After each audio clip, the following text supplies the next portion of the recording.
Hey, good morning. Welcome back. Today I want to share just a quick scripture and some thoughts with you. This scripture comes from the book of John, and it's in chapter 13. Right before the Passover celebration, Jesus knew that it was coming pretty close for him to leave this world and to go to the cross. He had all of his disciples together. He loved them all. And it says in the word here that Jesus knew that the Father had given him the authority over everything, and that he had come from God and he would return to God. Now, I want to pick up here where he says from the book of John. Here it says in chapter 13, he got up from the table, took off his robe, wrapped a towel around his waist, and poured water into a basin.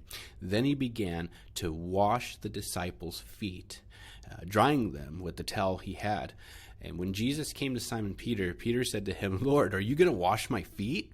And Jesus replied, "You don't understand now what I'm doing, but someday you will." Well, Peter protested. He said, "No, you'll never wash my feet." And Jesus replied, "Unless I wash you, you won't belong to me." That's key. Then Peter exclaimed, "Then wash my hands and my head as well, Lord, not just my feet." And Jesus replied, "A person who has bathed all over does not need to wash except for the feet to be entirely clean. And you disciples are clean, but not all of you," for Jesus knew who would betray him. That's what he meant when he said, "Not all of you are clean." After washing their feet, he put his robe on again, sat down, and asked, "Do you understand what I was doing? You call me teacher and Lord, and you're right, because that's what I am.